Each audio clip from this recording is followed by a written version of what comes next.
we can see your glass if, That's okay. yeah, okay. The water?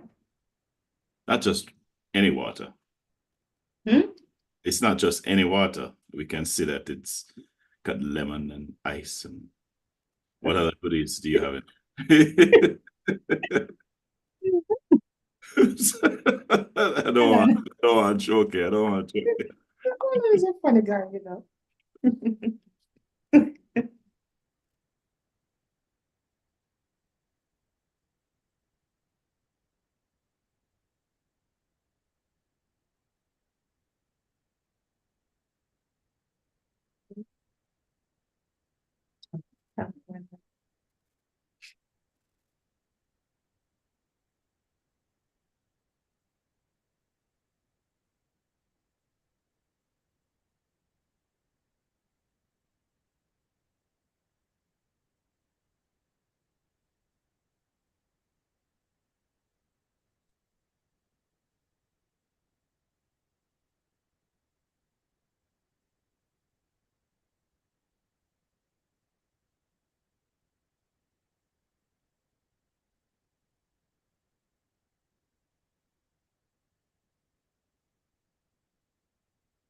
In the heart of the Caribbean, a call echoes across the globe, a call for a momentous homecoming.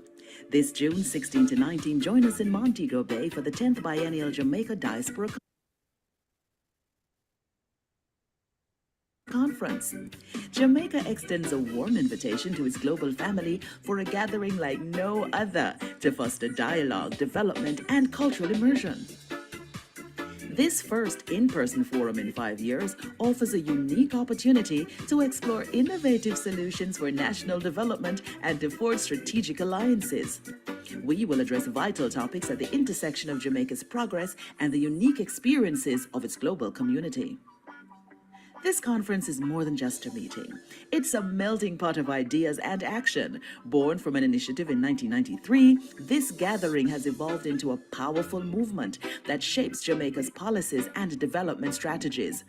From promoting investments to fostering heritage pride, the conference is a testament to Jamaica's proactive approach to engaging its diaspora. While at the conference, take advantage of fast-tracked government services exclusively for attendees. Plan and execute a Diaspora Day of Service activity in a community of your choice. Reconnect with our roots, network, explore business and development opportunities, and re-establish connections, all while savoring local cuisine. Our goal is action. We're not just talking, we're planning, executing, and growing together. Join us as we write the next chapter in Jamaica's story, one of unity, innovation, and collective growth. Register now at diasporaconferenceja.eventbrite.com. Don't miss out. Our early bird special of $160 for 3 days ends May 15. The 10th Biennial Jamaica Diaspora Conference, united for Jamaica's transformation, fostering peace, productivity, and youth empowerment.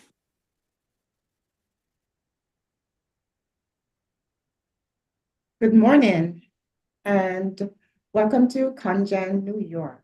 I am C.G. Wilson, and at today's, oh my God, stop. I think I started too early, Chris. Hi. Chris?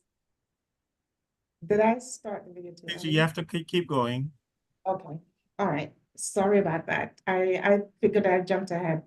Good morning, this is C.G. Wilson, and welcome to Conjan, New York. As we gear up for 10th Biennial Conference that will be hosted in Jamaica, in Montego Bay at the Conference Center, June 16th through the 19th, we have decided to connect with a few of our diaspora members that have presented at the previous conferences. And today, our first guest will be none other than Mr. Marlon Lindsay.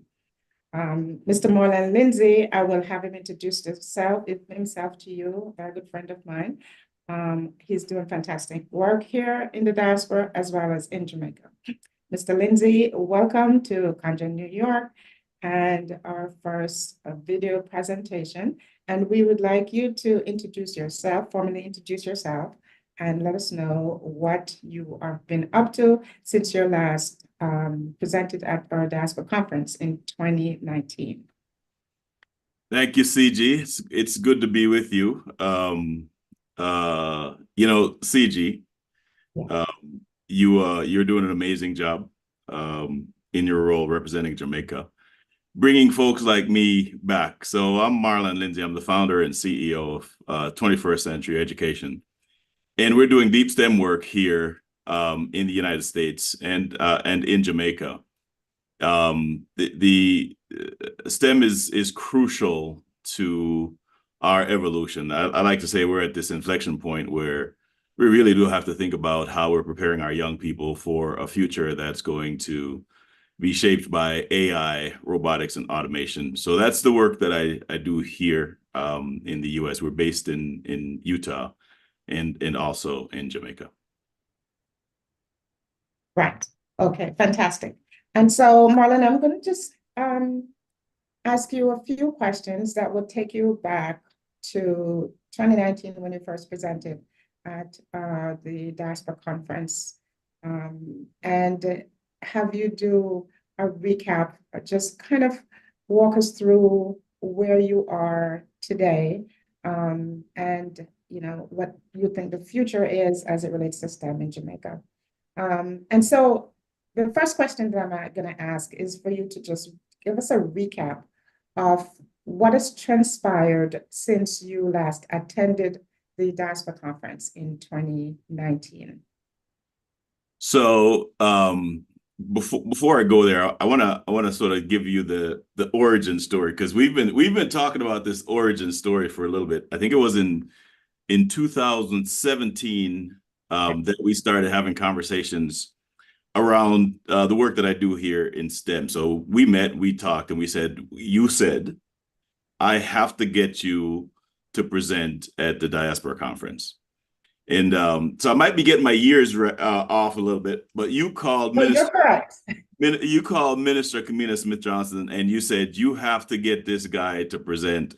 And of course, my work was unknown. I was unknown. I was doing deep work. They knew me in the school systems here because that's the work that I was doing. And so I went. I got invited to present at the conference. It was 2018. Is that correct? 2019. 2000. You presented in 2019. 2019. Okay. And we talked about STEM. And I think I did a good job because there were some folks that wanted to talk to me afterwards. Since then, the focus has been tremendous, not just in Jamaica, but globally on STEM work. And I've had the opportunity to establish some relationships in Jamaica to do deep STEM work. As a result of that, you introduced me to Glenn Christian, who, along with Butch Hendrickson and Howard Mitchell, were putting together a task force driven by this need to build a national STEM center. And they were looking to do that with the Michael. So we had Dr. Pinnock, who was a part of that. So they put together a task force, and they invited me to participate, representing the Diaspora. The primary and initial mission of that task force is to build a national STEM center where we can have world-class research, innovation, teacher preparation, and development happening. Since then, the work of the task force is really to sort of amalgamate the STEM work that's being done in Jamaica through the ministry and otherwise, and support a national initiative around STEM, and we call it the transformation of Jamaica through STEM, by developing this STEM transformation strategy. I'll stop there unless you want me to go deeper into that. So Marlon, then is it safe to say that your presentation or you presenting at the 2019 conference, Diaspora conference in Jamaica, opened up doors to several opportunities, maybe might be the right term here, for what is now taking place in Jamaica with 21st century ed? and the Ministry of Education or the government of Jamaica? Yeah, absolutely. 100%.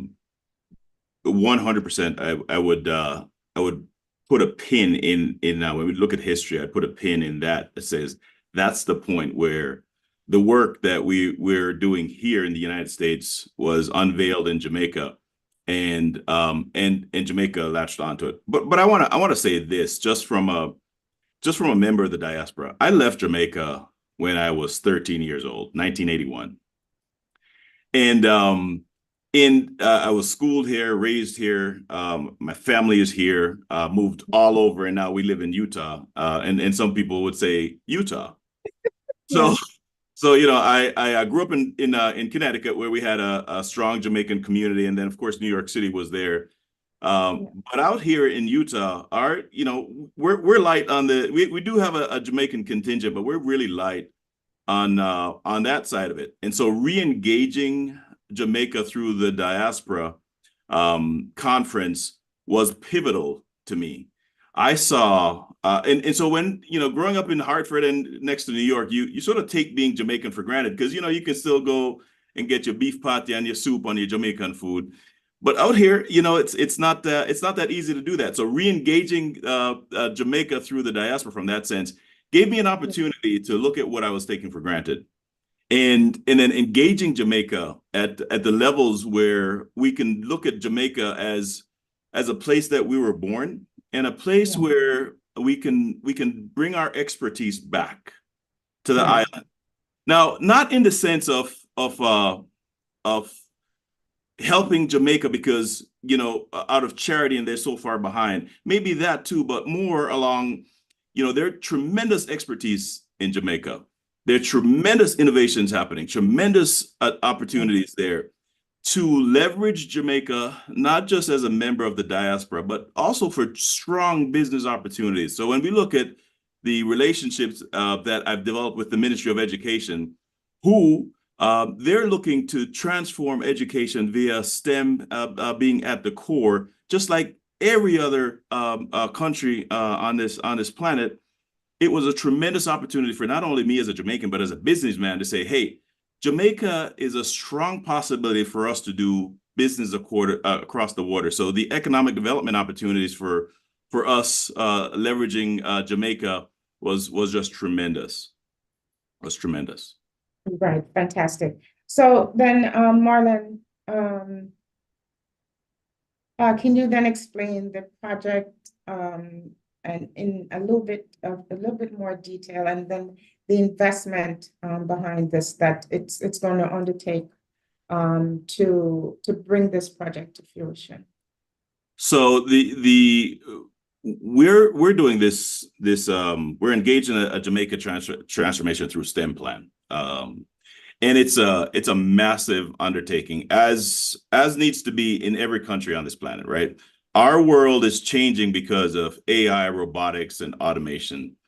I like to say that intelligent automated machines will have to coexist with them, whether it's here in the United States or there in Jamaica. We have to coexist with intelligent automated machines. That's self-driving cars, that's your cell phone, that's any machinery that we're now infusing technology into that's going to replace human labor, if you will, and in many cases, human thinking with artificial intelligence. We have to prepare our students and our young people to coexist with this technology, and the world over, this work needs to take place.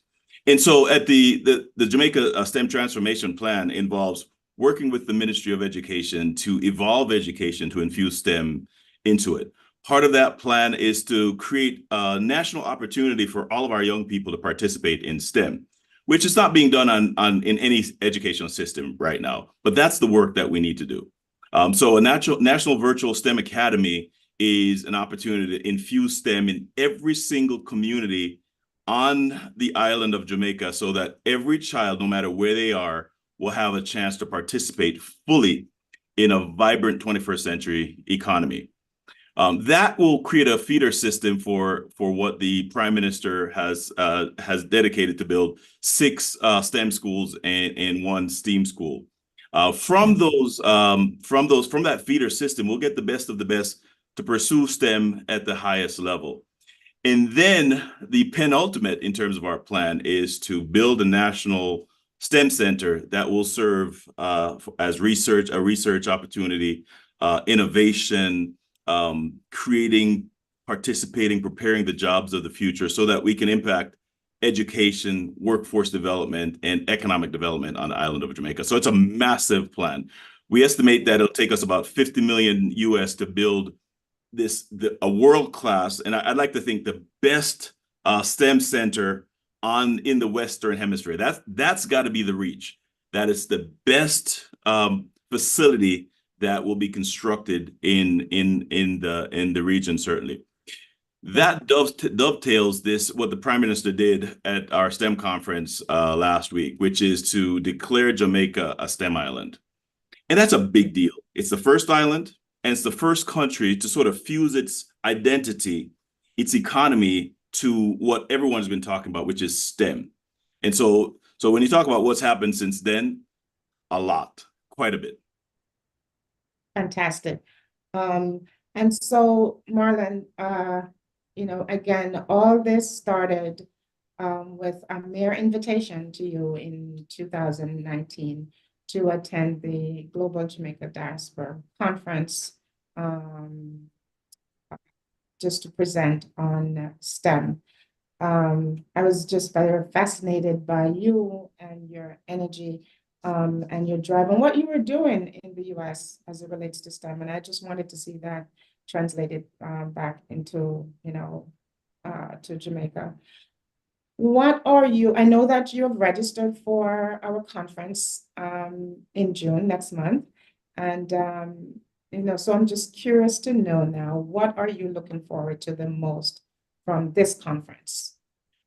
I think it's time for Jamaicans to realize that we can live abroad and participate in a vibrant Jamaican economy.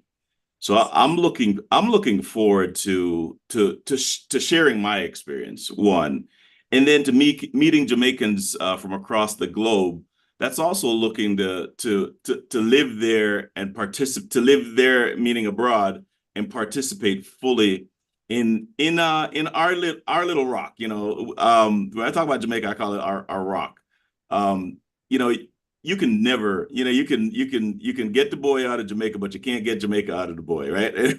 And so there's this urgency that we bring so we're also, part of what we're doing is we're filming a documentary on this Jamaica STEM transformation. And in doing some research, we look at some stark numbers where 85% is the latest number we saw of all educated college students are looking to sort of leave Jamaica and go elsewhere, right? And that happens. There's a tremendous teacher shortage, and Jamaican teachers are well sought after. So folks are coming to Jamaica to take the brilliance that's there. So we need to push for that brilliance to come back, to live, certainly for those of us who are so inclined, but to bring your genius back to the island to help develop Jamaica and make it that shining beacon in the Caribbean as it's always been. So I'm looking forward to meeting the diaspora and talking to them about my experience and seeing how we can collaborate and make Jamaica continue to be this shining star in God's creation. Yeah. And so Marlon, I myself, I'm looking forward to to the conference. It's not just a conference. There are a whole host of activities that will be taking place in the evenings as well. And one of the actually, Miss Kadeen Ellis, she's married to Duval Ellis. She will be attending the conference as well. She's going to be my next guest. But I want to put you on the spot. Oh, I would like you to tell our Jamaicans in the diaspora, why should they attend the conference? Being that you attended the conference in 2019 to present on STEM, and here we are now with a huge project that will be taking place in Jamaica. 2 weeks ago, I attended the STEM conference at UTEC that you organized. And at that conference, Prime Minister Holness declared Jamaica a STEM island, which is huge. And so, and that all came out of the conference that you attended in 2019. So why should our Jamaicans in the diaspora, in the US, in the UK, Canada, and Asia attend the conference? So, beyond the obvious, you come down, you get to be amongst your people. You get to eat good food, listen to some reggae music, sunshine, right? And ackee and sawfish, right? Don't overlook the fact that Jamaica has a vibrant economy. One of the best when you start to do there was a recent article in the Financial Times talking about how solid we are as an economy. The unemployment rate has been the lowest it's been for a very, very long time. So the economic opportunities. So beyond having a good time at the Diaspora Conference, the economic opportunities that you can meet in Jamaica is tremendous. You're probably not thinking Jamaica as a place to create wealth, but it is. You're probably not thinking Jamaica as a place that you can create your own wealth from being in the diaspora, but it also is. And so there's a mutual benefit to being to participate in the diaspora. Yes, we're Jamaicans and we should do that. But if we're in business, if we're looking to expand our markets, Jamaica is as good as any place else to do that. And I can tell you that firsthand. Yes, absolutely. And I agree. Well, there you have it, ladies and gentlemen, Mr. Marlon Lindsay. And we're both going to be attending the conference as well. And we're certainly looking forward to see each and every one of you in Montego Bay on June 16th through the 19th. My next guest will be, of course, none other than Miss Kadeen Ellis. She will be present at the conference as well. And you will hear from her firsthand why she will be attending the conference. So Marlon and I are inviting you to meet us in Jamaica, in Montego Bay, June 16th through the 19th, where we will have exchange ideas on how to move Jamaica forward. Jamaica is on the move, and we want you to be a part of this move. Thank you so much for joining us today, and we'll see you again soon. Thank you, Marlon. Thank you.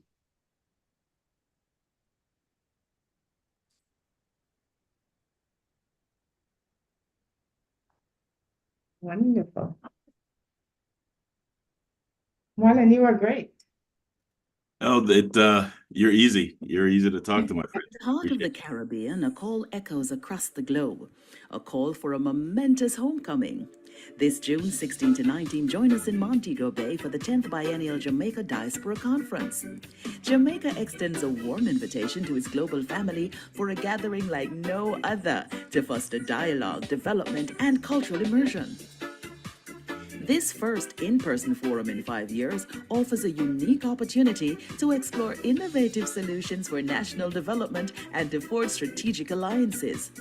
We will address vital topics at the intersection of Jamaica's progress and the unique experiences of its global community. This conference is more than just a meeting. It's a melting pot of ideas and action. Born from an initiative in 1993, this gathering has evolved into a powerful movement that shapes Jamaica's policies and development strategies. From promoting investments to fostering heritage pride, the conference is a testament to Jamaica's proactive approach to engaging its diaspora. While at the conference, take advantage of fast-tracked government services exclusively for attendees. Plan and execute a Diaspora Day of Service activity in a community of your choice. Reconnect with our roots, network, explore business and development opportunities, and re-establish connections, all while savoring local cuisine. Our goal is action. We're not just talking, we're planning, executing, and growing together. Join us as we write the next chapter in Jamaica's story, one of unity, innovation, and collective growth.